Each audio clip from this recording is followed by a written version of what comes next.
Alright, yeah, I'm a little late to this, like about a little over a month, but I still wanted to make a video about it anyway, just to get my thoughts out there. So, on Pokemon Day, which was February 27th or 26th, they announced the new Pokemon games, which are Pokemon Scarlet and Violet, and I'm a little mixed on it. I like some of this stuff that they showed, but at the same time, there's some things that they could probably iron out in the future. This is the only trailer for it, and then this is the only time they really showed off the game. And there's some things I'll talk about later in the video where I'm a little worried about, let's just say. But I'm watching this in real time as I'm recording this. So, like, when it starts out, from what I could see, it looks a little better than Pokemon Legends Arceus. Just by, you know, already there's like a focal point of, like, that whole city. I guess it's the hub area, the hub city, or whatever that they're gonna make. I just woke up after a nap, so bear with me here. Anyway, so, yeah, there's a bunch of more trees around, which in Legends Arceus, there's people joked about a lot, and then myself included, that there was not much, you know, greenery. There was just a few trees plopped around, and that's it. It was like someone's first Unity project. That's basically what I saw it as. But this first shot, it could look better. I mean, you know, people always complain about, oh, the gameplay's not final, so you can't really judge it on the first trailer. Well, that's what it is for. It's for first impressions. But anyway, we go up to this launch shot of the city, then we go up to this sunset area, which there's some stuff flashing. I don't know what's going on with the sun flare, but some of the areas look nice in sunset and nighttime. Not much to talk about there. Now the city, I like the concept of the city, but there's some parts of it that are just a little weird. Then we go to this launch shot, which some of the stuff is inconsistent to me. I don't know why some of the grass just stops right at the hillside there, but you know, it is what it is. You know, this is one thing I wanted to talk about too, this windmill thing. A lot of people are asking why this is like this. So when you're developing a game in 3D in particular, right? You can't really process everything at full speed at the same time. You have to make some compromises. So, like, for example, I'll use Dragon Ball Z Kakarot. In Dragon Ball Z Kakarot, I saw a similar thing, but it was so far in the distance that I could barely tell. But there was this, like, dragon thing just, like, flying through the air, and it was flying at a lower frame rate than everything else that was closer to me. And they're using the same technique here, but it's so close to the screen, it doesn't really matter. It just looks like crap. Like, you see this, and it's just like, wow, this game must have really low performance. But I mean, you can continue on. You see it gets a little better afterwards, and then there's like some areas which they're still probably not ready for yet, ready to show off. But I don't know, it just, to me, when I see this, first of all, some of the stuff looks cheap. I'm just gonna be real here. And I get that, like, this is the first time they're showing this stuff off, so this isn't already a full project that they showed off yet. Which is funny, because it's coming out in about 9 months or so now. In November. 9 months. Or 8 months, sorry. Like, this is March. This is March when I'm recording this, at the end of March, beginning of April. So, it's about 8 months in before it releases, and it just doesn't look that good. With a lot of other games, they looked better before, when they released, but some games stayed the same. Like, Sword and Shield. I keep forgetting the name because the games are so forgettable, but they pretty much looked exactly the same as when they were showed off, so you can't really tell me that, like, it won't stay the same throughout the whole thing, because we don't know that. We don't know if it's gonna stay the same or not. They'll like change some things with the lighting, like they did in Pokemon Legends Arceus, which some people pointed out, but other than that, most of the graphics I think are going to stay the same. There's one thing I wanted to point out with the Swablu.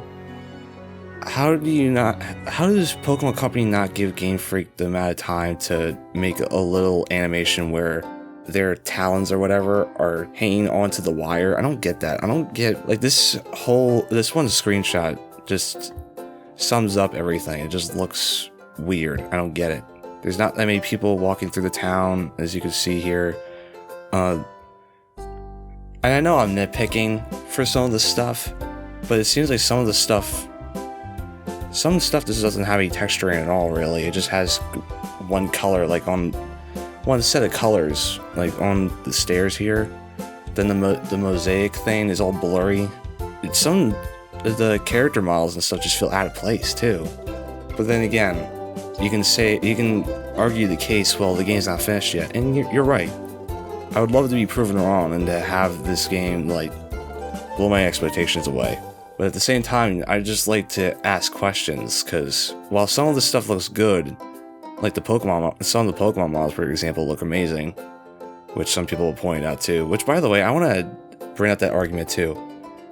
Some of the people say, like, in the Pokemon community in particular, well, this is like in any community, but just the Pokemon community in particular, they'll talk about how, oh, graphics aren't everything. But then they'll freak out about, well, not freak out, but they'll be amazed about how Seviper or Magnemite look, even though they should have looked like that pretty much like 5-6 years ago. Wait, when did Sword and Shield come out? 2018 or 2017? It was around that time period, but it should have came out like 4 or 5 years ago. It should have looked like that. But hey, you know what? Better late than never, right?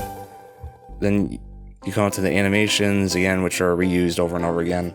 I like the tower, even though some of it looks, again, there's not that much texturing to the brown parts of it. The tower does look cool though to me. I like that. Some, again, like I said before, some scenery looks amazing and others just don't. It's just so inconsistent. And I showed this to one of my coworkers. Like, I asked her, what do you think of this game? And she's like, this game looks dog shit. It looks cheap. It looks like a mobile game. And I was like, yeah, I can kind of see that, because, you know, it just exudes that energy, especially with the protagonists that you play as. They just look like generic mobile game characters that you play as. They don't look like anything special. Then again, you can argue the case that, like, red and green from Fire Red and Leaf Green, or even just like the original red, blue, yellow, they don't look all that amazing. But there's nothing that really stands out, I guess, aside from maybe like the hairstyles, or maybe the backpack, or whatever. I don't know. It just, to me, it just doesn't really scream Pokemon, because you would think, like, with Pokemon designs, nobody can really top them if they're trying to make like a monster type catching game. Not just the Pokemon designs, but with the character designs as well. They look really good. Like, even in Sword and Shield, they looked really good. With the characters that you play as, Sonia, Hop, anybody else in the game, they look great. With these, they just look like really generic youngster characters. They don't really, I mean, like, who's out there wanting to play as a youngster? I don't think anybody really, except for maybe 2 or 3 people. But then it cuts out of the gameplay into the starters. They look okay. I mean, they're starting to run out of animals, and they're reusing some. I mean, they're okay. I like the imagery with Sprigatito. Is that how you pronounce it? I'm sorry if I'm butchering that. Like, with the weed symbol. I'm sure that's not intentional, but, you know, it is what it is. Quaxley, I'm probably going to pick up Quaxley when I play the game. Because I'm probably going to play the game and stream it and get my thoughts on it and make a video on it. Crap, what was it? Fuecoco. Fuecoco looks derpy, but he's also pretty cute, so like, he gets a pass. All the starters here are fine. I don't have any real complaints about the starters. And then the last thing I wanted to talk about with this trailer in particular, these logos, I'll bet you like $15 I could make these logos in a few minutes tops in Photoshop. They don't require that much at all. Just generic font, I guess, with a yellow outline, just beefing that shit up to like 12 or something, and then like a texture on the text or something, and then boom, you're done. There's the logos. I mean, again, Sword and Shield, I feel like they had better logos. They symbolized the legendaries and everything. But I mean, then again, we don't know the legendaries in this game. They'll probably symbolize the logos in some way, but who knows. But anyway, that's the trailer. It's coming out in late 2022, which is going to be November. Almost every Pokemon game comes out in November. That's a mainline game. But, you know, I mean, here's what I think about these games in particular. I feel like Pokemon Company needs to give Game Freak more time on these games, because they usually have the say in whatever goes on with Game Freak. They virtually have no power of how much time they have for these games. It's just really sad to me. Like, we just got Pokemon Legends Arceus in January, and then a month later they announced another game. Like, can you please just slow down? Just, Pokemon Company, slow down. I know you want to get your merchandise and everything out there to have people buy your stuff and make more money, but you just gotta, like, give time for these games to develop. Just, in general, especially with the landscape of, I guess, gaming we're in, these companies, you need to give them more time. Especially if you want to give the players a better experience. Because already with this trailer, I'm seeing a lot of immersion breaks.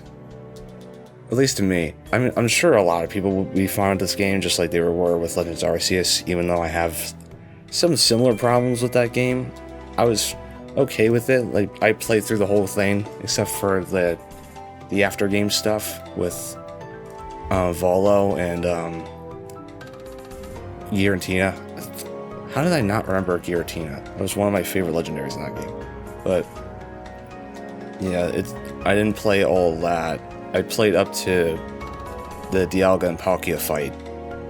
But yeah, I thought it was an okay experience.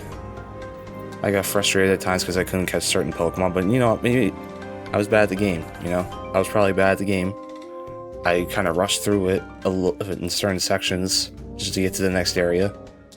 But I'm really hoping that this is not like one-to-one mechanics with Legends Arceus again. I really hope not. I really hope that we get a full-fledged open world. We don't have to like go from one certain area to the other. It's just like seamless, kind of. And I'm sure that they're not going to get enough time to do that. Let's be honest here. Like, Legends of Zelda Breath of the Wild, even Breath of the Wild 2, is getting delayed again. You know, Breath of the Wild had like 6 or 7 years of development, I think. Maybe even 8. I don't even remember. Somebody said 6 or 7.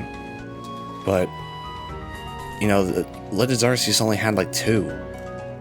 And some people have told me that they split the teams up to one work on Legends Arceus and the other team to work on this game. And I think as soon as the Legends Arceus people were done with Legends Arceus, which I'm sure they're probably not going to update the game anymore, I think that's done and over with. They're going to bring those people back to help Team B, I'm going to call them Team B, to finish this game. Which, people also have told me that the Game Freak is pretty small in terms of, like, I guess, I don't want to say Pokemon's a AAA series, but it kind of is AAA series in a way. It seems like a really small development team, and I don't know why you would split up a really small team to begin with into 2 separate teams to work on 2 different games. Why don't you just have a different developer and not rush them, Pokemon Company, to make a good game? And you want to know something? I'm going to go off on a little tangent, but I saw this, it's not even related, it's kind of related, but this One Piece game, One Piece Odyssey or something that's coming out, it's made by Ilka. It's being developed by Ilka. You know, the people who worked on BDSP, the game that people bash so much because of the graphics. Just compare BDSP to the first trailer for One Piece Odyssey. Do you see a difference? Do you see a difference? I'm sure in the quality and the art design and everything. It just looks impeccable to me.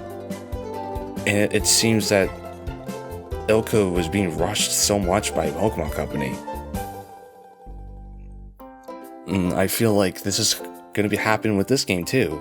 Granted, it's looking a little better than Legends Arceus, even though that there were some parts of Legends Arceus that I liked, which were the character models, but you know, what can you do there? Anyway, I really hope that they give them more time.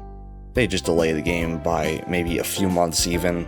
I know you want to get this game out to the holiday season, catch up with the anime, make merchandise and everything, and I'm sure you're not going to just listen to some random guy just talking into a microphone, but I just wish that this will give them kind of like wake-up call just to start like, hey, maybe give more time for Game Freak to realize,